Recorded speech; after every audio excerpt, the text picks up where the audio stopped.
Hello বন্ধুরা, তোমরা সকলে কেমন আছো? আর আমি আছি খুব খুব খুব ভালো।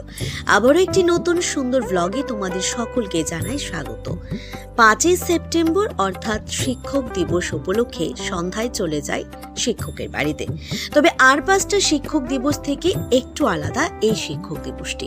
কেক কাটিং হইহুল্লোড় থেকে সরে গিয়ে ছাত্র ছাত্রীদের মাঝখান থেকে তাদের প্রতিভাকে উন্মুক্ত করার চিন্তা ভাবনা নিয়ে এবং সমাজের কিছু করার লক্ষ্যমাত্রা নিয়ে এক সাংস্কৃতিক সন্ধ্যার মধ্য দিয়ে এই শিক্ষক দিবসটি উদযাপিত হয়ে আসছে বিগত কয়েক বছর ধরে। তো এটা হচ্ছে আমারই একজন শিক্ষকের বাড়ি। তখন আমি ছিলাম ছাত্রী আর আজ আমি প্রাক্তনী হয়েও কি করে এত বছর ধরে সেখানে আমিও শিক্ষক দিবস পালন করছি বা সেখানে উপস্থিত থাকছি তাও শেয়ার করব। এটা হচ্ছে আমাদের প্রত্যেকের প্রিয় গোপাল স্যারের বাড়ির শিক্ষক দিবস অনুষ্ঠান। সেখানে খুব সুন্দর করে সাড়ম্বরে কিন্তু আয়োজন করা হয় শিক্ষক দিবস একটি সুন্দর সাংস্কৃতিক অনুষ্ঠানের মধ্য দিয়ে। আর সেখানে প্রতি বছরের ন্যায় বছরও আমার গুরু আমাকে বলে যে সেখানে অ্যাঙ্কারিং করার জন্য। অবশ্যই গুরুর কথা মান্যতা দিয়ে সোজা চলে যায় সন্ধে সেখানে গিয়ে দেখি কত সুন্দর মেয়েরা সেখানে বক্তৃতা দিচ্ছে, আবৃত্তি, নাচ, গান, কত সুন্দর করে তারা এই দিনটাকে উদযাপন করছে। কতই না ভালো লাগছে। দেখো, অন্যান্য আর 5টি শিক্ষক দিবস মানেই হচ্ছে কেক কাটিং মাস্ট, সঙ্গে হই হুল্লোড়, লাফালাফি। আর তাতে করে কি আমরা সত্যি শিক্ষককে সম্মান করতে পারছি কি? সত্যি কি শিক্ষক খুশি হচ্ছেন? কেক কেটে কেকের থেকে ক্রিম নিয়ে গালে লাগানো আর সেই স্প্রে করে একদম মুখ ভরিয়ে দেওয়া, তাতে কি সম্মান পাওয়া যায়? জানি না, তবে আগেও আমি এমনটা করেই শিক্ষক দিবস পালন করতাম। এখন তার থেকে কিছুটা এখান থেকে শিখেছি।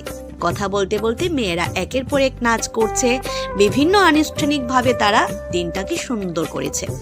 এবার দেখো, সব থেকে একটা সত্যি মনে কাড়ানোর মতো একটা দৃশ্য, টিচারকে নিয়ে সুন্দর একটি দৃশ্য করলো তারা নাচের মাধ্যমে।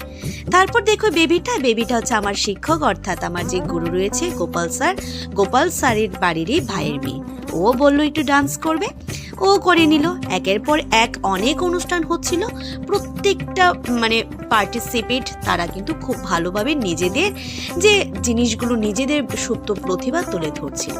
সারাদিনের এত কিছুর পর আমি আর নিজের ভিডিওটা নিই। তোমরা বলবে শিক্ষক দিবস আবার পরে গেছো লিপস্টিক, এত সুন্দর। আসল কথা হচ্ছে আমি সকাল 10টায় সেজে গুজে বের হয়েছিলাম। অফিস থেকে বাড়ি এসে জাস্ট আমি ড্রেসটা চেঞ্জ করি আমি সোজা চলে যাই সেখানে। গুরু বলেছে বলে কথা, আর আমি ছোটবেলা থেকেই শিখে এসেছি যে সময়ের মধ্যে যাওয়া, তো সেটা তো মান্যতা দিতেই হয়। এবার দেখো, এখানে শুরু হয়ে গেল নাটক। তো নাটক দেখছি, মাঝখানে একটা দৃশ্য আসলো সাংবাদিকতা। সেটা আমার মনটাকে ভীষণভাবে কেড়েছে। মেয়েটা এত সুন্দর করে সাংবাদিকতার রোলটা প্লে করছিল না, ভীষণ ভালো লেগেছিল। প্রত্যেকটা মেয়ে ছেলেকে আমি চিনি, যেহেতু ওরা আমার জুনিয়র, তার জন্য। এটা ছিল একটা সামাজিক বার্তা নাটক, যেটা ড্রাগসের উপরে করা হয়েছিল। তো মেয়েটা খুব ভালো করে করেছে এবং পাশাপাশি প্রত্যেকটা মেয়ে নাটকটাকে খুব সুন্দর করে ফুটিয়েছে। এখানে জানো, অনেকেই না নাচ জানে না, গান জানে না, আবৃত্তি জানে না বা নাটক জানে না। তারা শুধুমাত্র বছর একটি দিন, এই দিনটিতেই তারা এই মঞ্চটাকে অনুষ্ঠান হিসেবে উপভোগ করে। এতে করে তারা না নিজেদের সুপ্ত প্রতিভাগুলিকে প্রতি বছর এখানে এসে তুলে ধরে। এতে করে যেমন শিক্ষার মান উন্নয়ন হচ্ছে, এতে করে প্রতিভার মানও কিন্তু অনেকটা বৃদ্ধি পাচ্ছে। তাহলে চলুন না আমরা প্রত্যেকে মিলে এইভাবে সুন্দর করে শিক্ষক দিবস পালন করি।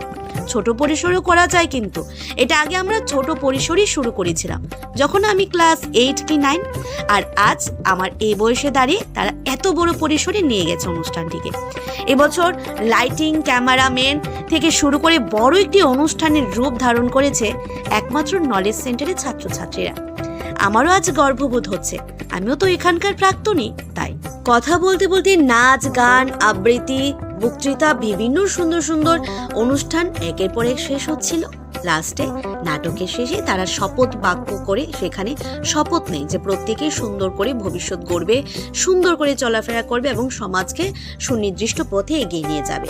আজকের শিশুরা, আজকের শিক্ষার্থীরাই তো আগামী দিনের ভবিষ্যৎ, কি তাই তো? তারপর সর্বশেষ গুরুকে প্রণাম করা, গুরুর হাতে সকলের ভালোবাসার উপহারটুকু তুলে দেওয়া। আমি চলে গিয়েছি আমার শিক্ষক দিবসের দিনগুলোতে।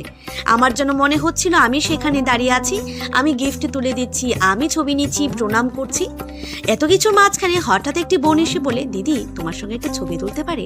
তোমার ভ্লগ না আমি দেখি। এই কথাটা শুনে আমার যে কি ভালো লেগেছিল কি আর বলবো। বোনটার সাথে নিলাম ছবি, বাবাকে একটু প্রণাম করে সোজা চলে যায় বাড়ি। আজকের মতো ভ্লগটা এই পর্যন্তই।